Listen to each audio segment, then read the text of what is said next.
this is the best time actually to invest in the Philippines. Because for 10 consecutive years, we've been growing at more than 6%. Actually, the last quarter, the first quarter of this year, we grew at 6.8%. And we are the fastest rising economy in Southeast Asia. Second fastest rising economy in Asia, just after Vietnam, and at par with China. But when you look at the Philippines, we always tend to also go back and say, where is this coming all from? And we can ignore Metro Manila. Why?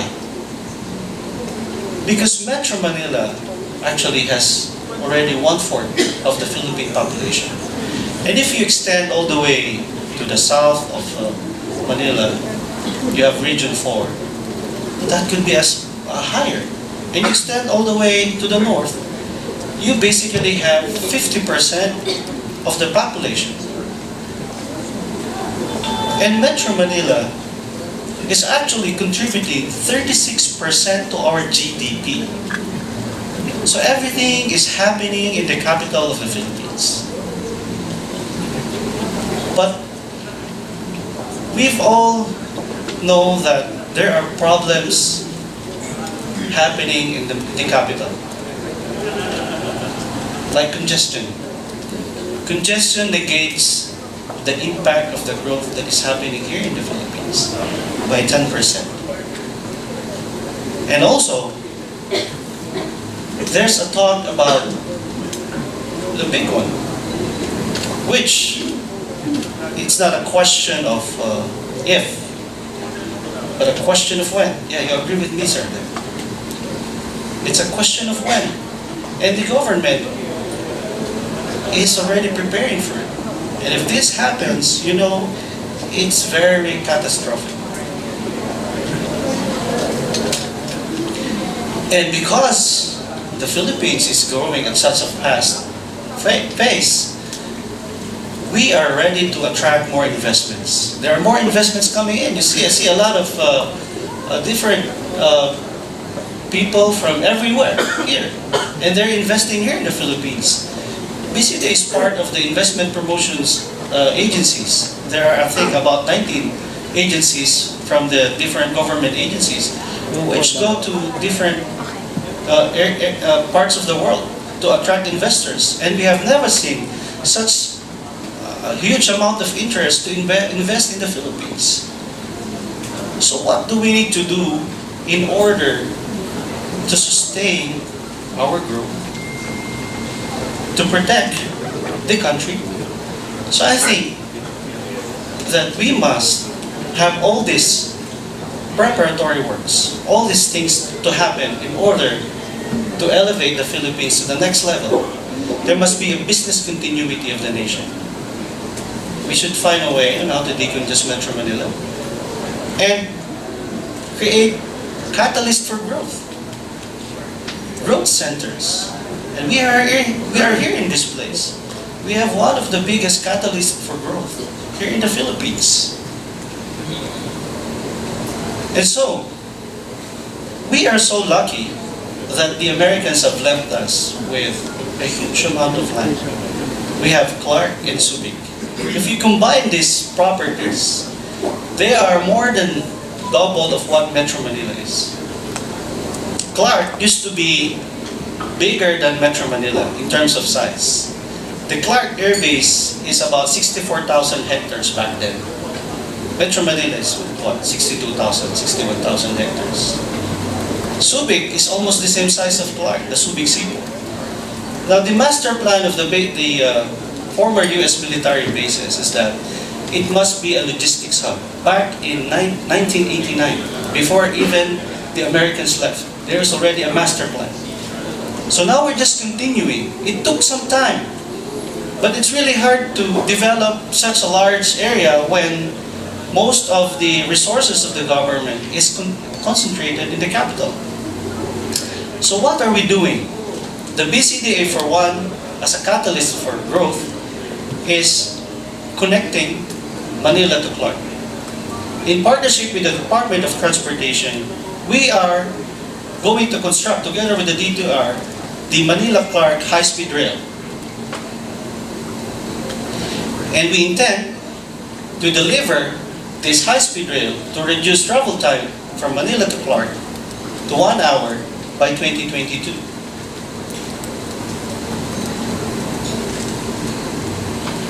And what else are we doing? We're also collecting Clark and Subic. You have a major seaport. You have a big airport. So, for it to become a major logistics hub, we have to construct the freight, the cargo rail. And we also intend to deliver by 2022. This has been approved by the NEDA board already last month.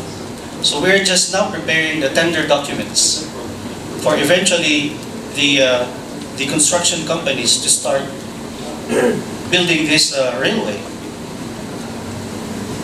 And we're also linking Clark to the world. And you've already heard about the bidding for the operations and maintenance of the Clark Airport. The master plan of this airport is to accommodate 100 million passengers per annum. So at phase 1, we're just constructing 8 million passengers per annum terminal building. And we have already awarded a contract to Megawide GMR, which is also operating the Mactan Airport.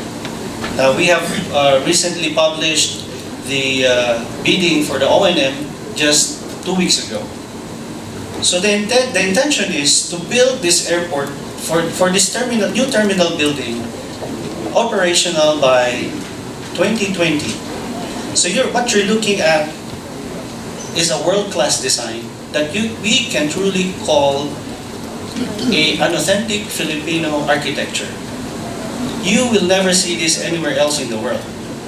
So this is the actual design that we will build together with GMR Megawide. That's the inside of the building. And like I said earlier, the completion and operationalization of this airport will be by June 2020. So the existing one, which has a capacity of 4 million, will be decommissioned. And what we will do is operate this new terminal building with a capacity of 8 million passengers. Then eventually grow it up to 100 million. And then, here's my topic, the new Clark City. We are building the next frontier. So you've heard that this is 9,450 hectares. And we have designed it together with world-class master planners to ensure that this will become the model for cities in the Philippines.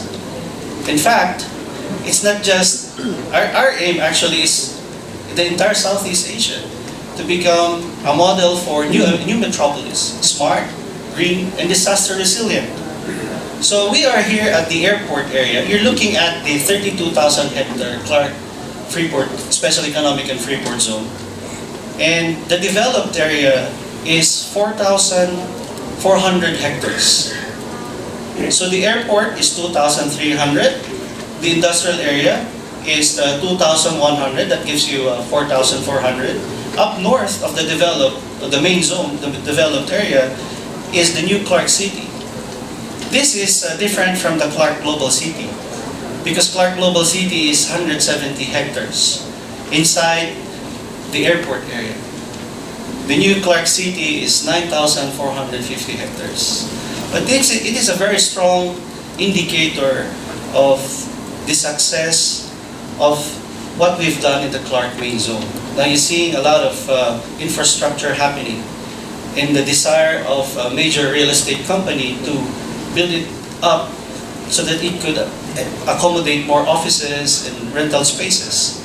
So that is the new Clark City.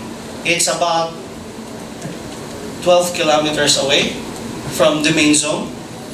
And it's already in Tarlac, not in Pampanga. So it was mentioned earlier that the Clark Special Economic Zone straddles between two provinces. The main zone is in Pampanga, and New Clark City is at Tarlac. So the New Clark City back then is a very greenfield area. And it is, today, it is still a greenfield area, but we've laid down the initial phases of development. And this will be the major access ways that links the New Clark City to the airport. So that's Road 1. And we have just published the construction of this Road 1 2 weeks ago.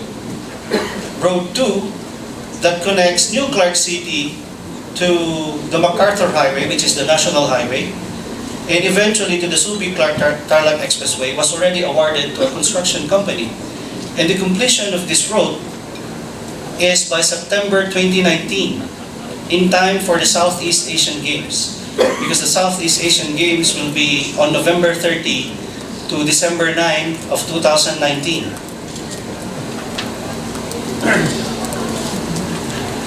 So this is a perspective, an impression of what the city will look like maybe 30 years from now.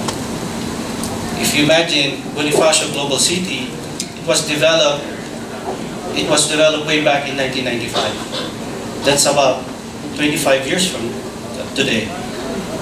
Imagine what we're building here is 9,450, although we're only building 40% of the 9,450. Because the buildable area of the New Clark City is only 3,250 hectares. So we're going to build Road 1 and Road 2 for the first phase. This is part of the pioneer developments that we're doing. And this week, we will be publishing the tender for the utilities, for power and water. We are bidding for the distribution company and the water and wastewater distribution and management company. And these are the pioneer developments in phase 1 of the New Clark City. This is a view from the northeast. You see the landmark there is the Capas National Shrine. And we have two major developments. First one is the Philinvest industrial area. It's 288 hectares. This contract was awarded way back in 2015. And they're almost done with their detailed development plan. So after BCDA approves it, they're ready to go.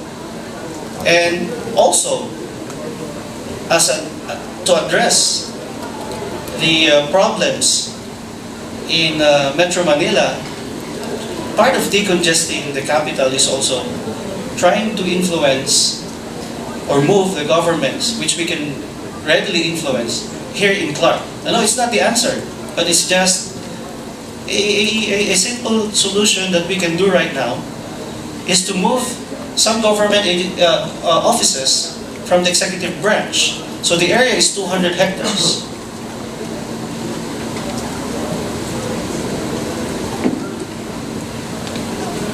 So the phase 1 of Philinvest, they're actually building only 90 to 100 hectares. And they're ready to go this year. That's for Philinvest. And phase 1 also of the National Government Administrative Center is 60 hectares. 60 hectares was awarded to a Malaysian company. It's the Philippine counterpart is Alloy Ltd. It was one of the fastest PPP ever. This is also, I think, the first successful PPP project of the Asian Development Bank in the Philippines. So we did this in 3 months. The unsolicited proposal was submitted to us back in October. We awarded the contract in January this year. And now, we already have the detailed plans and we're ready to construct. So this is how the National Government Administrative Center will look like.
that. It's not actually the end of my presentation. I have two more slides. Can you please just go back to the timeline? Okay. You see, we have a very aggressive timeline from now all the way to the Southeast Asian Games. Just how many months? And it's a very aggressive timeline. But we believe that we can deliver this. We've got a very strong partner with Alloy MTD. They've done the Bukit Jalil in Malaysia, which has a seating capacity of 80,000 seats. The stadium here that we are building for the SEA Games is just 20,000 seats. The aquatic center is about 2,000. But the good thing about this is that, since this is an unsolicited proposal, we made sure that there are no government guarantees. And until they finish the facilities in time for the SEA Games, and they get this certified by the international governing bodies, for the stadium it's the IAAF, the aquatics it's the FINA. If they don't get the certifications, they will never get paid. They don't get anything. And so, with this given timeline, this development company, because our partnership with Alloy MTD or the MTD Capital Berhad is for 25 years. Because this is just a small portion of what we're doing in the National Government Administrative Center. The 200 hectares is a bigger thing. Because this is a business continuity plan of the government. Because if something happens in the capital, we will get our government running in just a flick of a finger. We also have an integrated operations center that is going to monitor everything that is happening here in the Philippines. So if there's a calamity, the government center could be a marshalling area. You see, those sports facilities are multi-purpose. The stadium next to it is the warm-up track. The warm-up track and the stadium could be marshalling areas where goods could be delivered, where helicopters could dock. So these are multi-uses. There is a legacy planning because if you look at all the sports facilities that have been constructed elsewhere in the world, they have become white elephants. So we have people helping us from the Philippine Sports Commission, the Philippine Olympic Committee, and other consultants who are helping us in making sure that these facilities will be used for a much longer time and it will make economic sense. So the Southeast Asian Games will be in November. There will be a testing and commissioning by September and October. So we will hold international events by September and October because that's part of the certification. Until it's used in an actual competition, they can never get certified. And then after the Southeast Asian Games, we'll have the Paralympic Games. So this one is also designed to accommodate more PWDs. It's much higher than those standard provisions for accessibility. And just to show you that we are very nervous also of the timeline, but our heads are on the line actually. Even the president of the Philippines said that make sure it's gonna be finished or else. I'm gonna say what he said. But yeah.